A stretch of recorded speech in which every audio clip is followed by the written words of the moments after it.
Hello, Earthlings.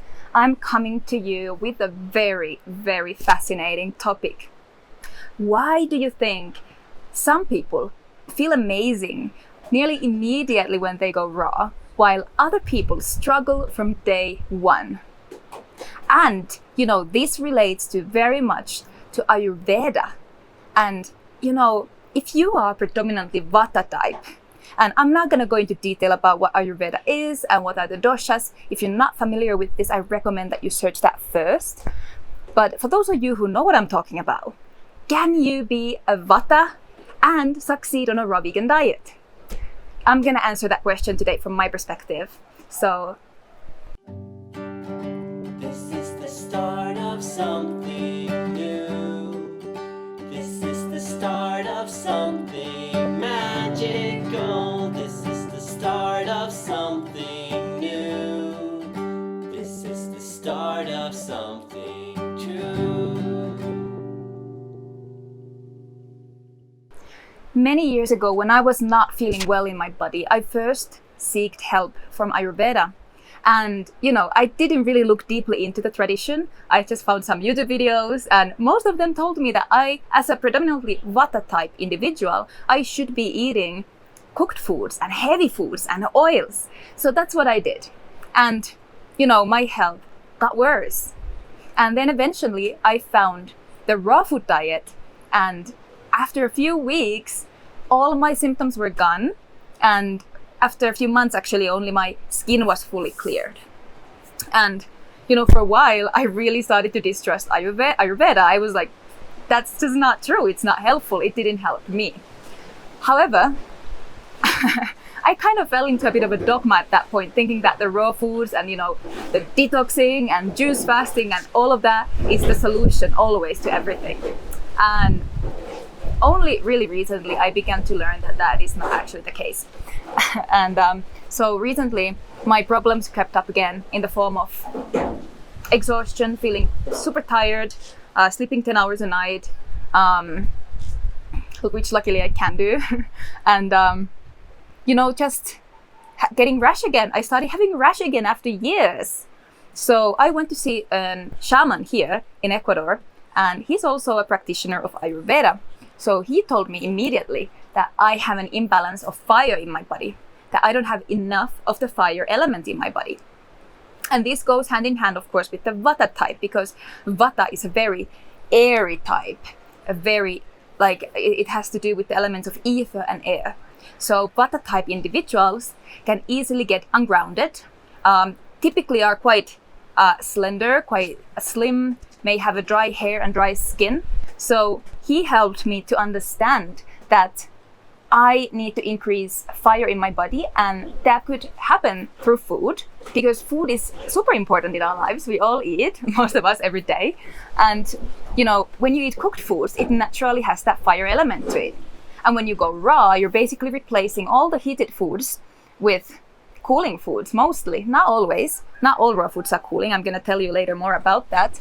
But basically, if you're already having less of the fire element within your system and you go raw, as a Vata type individual, you can easily tip the scale just slightly into the side of imbalance. So what I learned from that is that, I began to find ways to balance my fire element with raw foods. And I also began to incorporate some cooked root vegetables, not because I think we necessarily have to. I actually don't believe that it is necessary to eat cooked foods.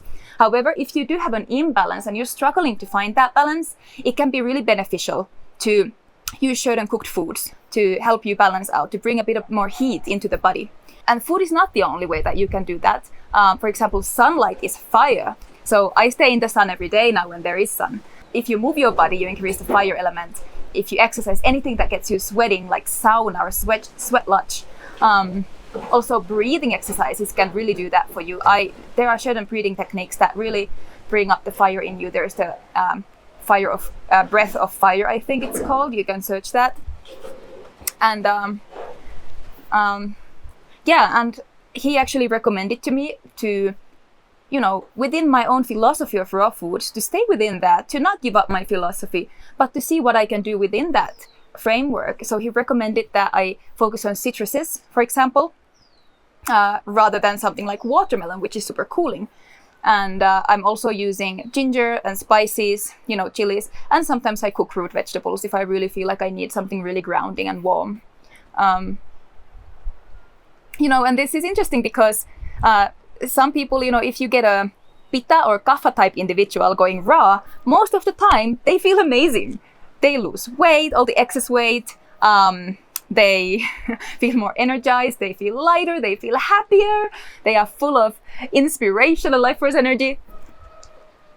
But when a Vata type individual goes raw, it is more likely that we tend to feel tired and out of energy. We lose weight, too much weight, because we might be already skinny. We feel cold all the time, And this is just a sign that maybe it was the cooked food that kept you in balance within the elements, and going raw tips you out into imbalance. And if you are predominantly a Vata type individual, you might also still have some Pitta in you. And, the issue might not actually be so much about fire. It might be an issue of not having enough Kapha, which is the earth element. If you're struggling with raw foods and you're a Vata, the issue is either you don't have enough Kapha or you don't have enough Pitta, you don't have enough earth, you don't have enough fire, which both contain water as well. In this case, what you actually are benefiting from when you eat cooked or heavy food is the feeling of groundedness. For some reason, when we eat cooked foods, it gives us the sense of being grounded. And whereas when you eat raw foods, it does the opposite. It feels like it pulls you upward. It pulls you towards the spirit. And even, sometimes when I do juice fasting with organic oranges, I feel totally out of body sometimes. Then what you will benefit from is to really, really ground yourself. And you don't necessarily need to do this with food, although, again, root vegetables can be really helpful for grounding as well. So if you steam some root vegetables, any vegetables basically, or greens, that can be really helpful. But you don't have to do this with food. You can ground yourself by being in nature, meditating, doing breathing exercises, connecting to your body in general. So instead of eating a heavy meal because you feel ungrounded, take a break, go for a walk in nature, bare feet, connect to your body, do something really sensual. You may want to take a shower or bath or ask for a massage from your partner. So basically my point here is that just because someone struggles going raw doesn't mean that raw food is bad for them. It doesn't mean they shouldn't be eating raw. We all share the same human physiology, even though we have different body types. We all have the same chemical responses within the body, and the way that the body digests and eliminates, it's the same, which means that our nutrition fundamentally should be more or less the same. There are some variations within it, of course. Like, for example, I do really well when I eat a little bit more fat than an average raw vegan. Most raw vegans follow 80-10-10, I believe. That's what a lot of people recommend, which means 10% of calories coming from fat. However, I feel like I do well when I eat more than that. Not massively, maybe 20%, 25%. So yeah, if you are struggling, I invite you to check, are you a Vata type individual? What is your body type according to Ayurveda? And if you are, maybe you need to balance out your fire element to bring more of it into your life. And interestingly, we are all, I'm going to get super esoterical here right now, but bear with me. We are all these eternal beings manifesting into the physical.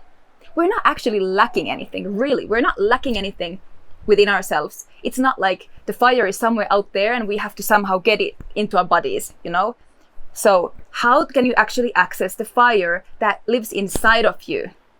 This has everything to do with anger, boundaries, confidence, sexual desire, free will, willpower.